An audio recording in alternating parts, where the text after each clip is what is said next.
भरोसा, मगर सत्ता मिलते ही कांग्रेस ने दिया था सरगुजा को धोखा। इस बार सरगुजा ने लिया कांग्रेस से बदला, बीजेपी पर जताया भरोसा। मोदी और शाह ने भी रखा सरगुजा की जनता का मान सम्मान। ये मोदी है जो जनता से मिले प्यार को सूद समेत लौटाना जानते हैं।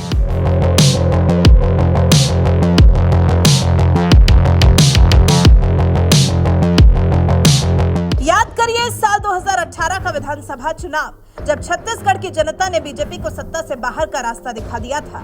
इस चुनाव में मोदी, शाह, नड्डा से लेकर बीजेपी के तमाम बड़े नेताओं ने खूब मेहनत की थी, लेकिन इसके बावजूद बीजेपी हार गई और कांग्रेस प्रचंड बहुमत के साथ सत्ता में लौट आई। कांग्रेस की इस ऐतिहासिक जीत में सरगुजा के लोगों ने भी बड़ी भूमिका निभाई थी, जहां की 14 सीटों पर कांग्रेस को जीत मिली थी। लेकिन इसके बावजूद कांग्रेस ने सरगुजा की धरती से आने वाले टीएस सिंहदेव को मुख्यमंत्री नहीं बनाया। जब टीएस देव को मुख्यमंत्री बनाए जाने की मांग भी उठी, तो छत्तीसगढ़ में कांग्रेस के 2.5 साल के फॉर्मूले की चर्चा होती रही। पहले 2.5 साल भूपेश बघेल और बाद के 2.5 साल टीएस सिंहदेव। भूपेश बघेल ने तो 2.5 साल तक मुख्यमंत्री का कार्यकाल पूरा कर लिया, लेकिन जब टीएस देव को मुख्यमंत्री बनाने की बारी आई, तो भूपेश बघेल ने साफ इनकार कर दिया। उन्होंने विधायकों को दिल्ली लाकर राहुल गांधी के सामने शक्ति प्रदर्शन भी किया, जिसका असर ये हुआ कि टीएस सिंहदेव मुख्यमंत्री नहीं बन पाए। इसे कांग्रेस की पहली गलती मानी गई। दूसरी गलती कांग्रेस ने तब की जब टीएस सिंहदेव को डिप्टी सीएम बना दिया गया, जिससे सरगुजा के लोगों में संदेश गया कि बाबा यानी कि टीएस सिंहदेव अब मुख्यमंत्री नहीं बन पाएंगे। तो वहीं दूसरी तरफ देश के गृह मंत्री अमित शाह ने छत्तीसगढ़ में जाकर डंके की चोट पर कहा था कि सरगुजा के लोगों, आप विष्णुदेव साय को विधायक बना दो, उन्हें बड़ा आदमी बनाने का काम हम करेंगे। माताओं, भाइयों, बहनों, विष्णुदेव जी हमारे अनुभवी कार्यकर्ता है, नेता है, सांसद रहे, विधायक रहे, प्रदेश अध्यक्ष रहे। एक अनुभवी नेता को आपके सामने भारतीय जनता पार्टी लेकर आई है। आप इनको विधायक बना दो, उनको बड़ा आदमी बनाने का काम हम करेंगे। विधानसभा चुनाव के दौरान ही अमित शाह ने सरगुजा के लोगों से वादा कर दिया था कि आदिवासी समाज से आने वाले विष्णुदेव साय को चुनाव जीतने के बाद बड़ा आदमी बनाएंगे। अमित शाह के इस वादे का असर ऐसा हुआ कि सरगुजा के लोगों ने इस बार सभी 14 की 14 सीटें बीजेपी को दे दी और विष्णुदेव साय को भी चुनाव जिता दिया। यानी अब बारी थी अमित शाह को अपना वादा पूरा करने की। और ये बात तो आप भी जानते हैं, वो अमित शाह ही किया जो वादा पूरा न करे। सरगुजा के लोगों से बीजेपी को मिले प्यार को मोदी, शाह ने भी सूद समेत वापस कर दिया, जब 10 दिसंबर को छत्तीसगढ़ के मुख्यमंत्री के लिए विष्णुदेव साय के नाम का ऐलान किया गया।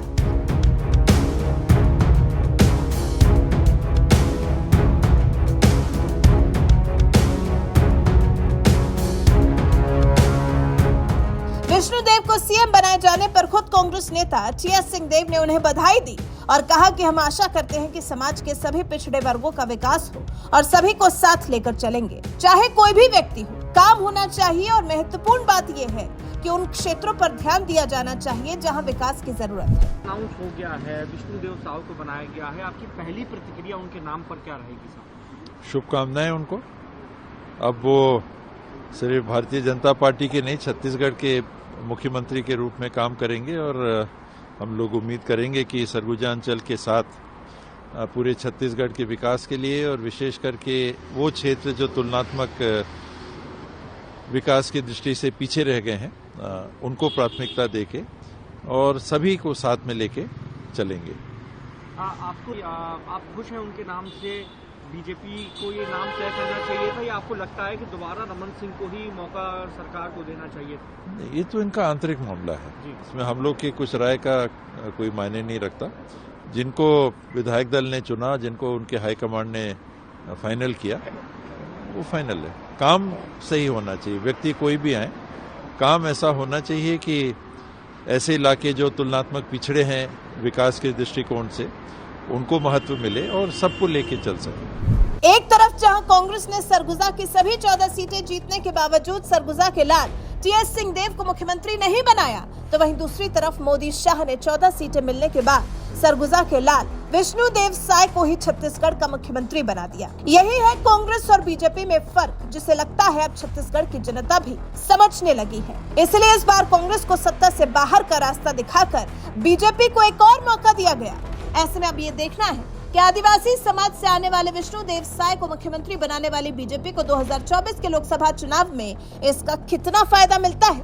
इस मामले पर आपका क्या कुछ कहना है, कमेंट कर हमें अपनी राय जरूर बताएं। साथ ही हमारे चैनल को सब्सक्राइब कर बेल आइकन दबाना बिल्कुल न भूलें।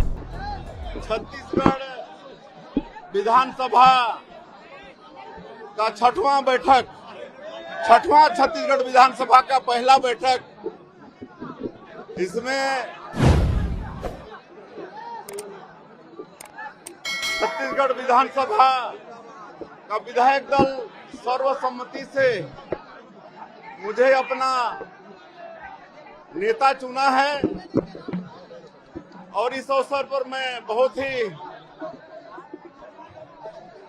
आनंदित हूं। और ऐसे अवसर में मैं सबसे पहले भारतीय जनता पार्टी का आभार व्यक्त करना चाहूंगा, जिन्होंने गांव के एक छोटे से कार्यकर्ता के ऊपर इतना बड़ा विश्वास व्यक्त किया कि आज छत्तीसगढ़ सरकार का नेतृत्व करने का अवसर दिया है।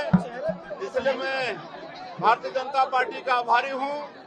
साथ ही साथ हमारे देश के यशस्वी प्रधानमंत्री श्री नरेंद्र मोदी जी, माननीय गृह मंत्री अमित शाह जी, हमारे राष्ट्रीय अध्यक्ष आदरणीय जेपी नड्डा जी, राष्ट्रीय नेतृत्व, उनका मैं आभार व्यक्त करना चाहूंगा, जिन्होंने एक छोटे से कार्यकर्ता पर इतना भरोसा जताया।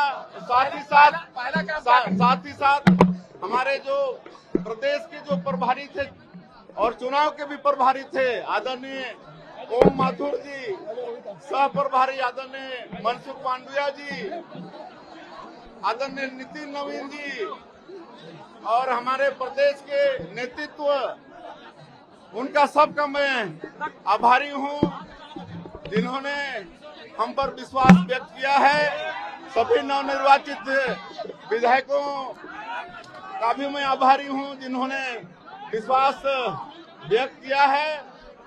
मैं पूरी ईमानदारी के साथ वो सबके विश्वास में खरा उतरने का प्रयास करूंगा और मोदी की गारंटी में जो हमारी पार्टी ने छत्तीसगढ़ की जनता से वादा किया है, उसको प्रदेश के मुख्यमंत्री के नाते सरकार के माध्यम से 100% पूरा कराने का हमारा प्रयास होगा। आप सभी लोगों को बहुत बहुत धन्यवाद।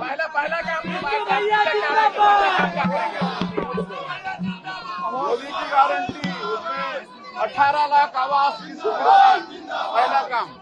चलिए, धन्यवाद।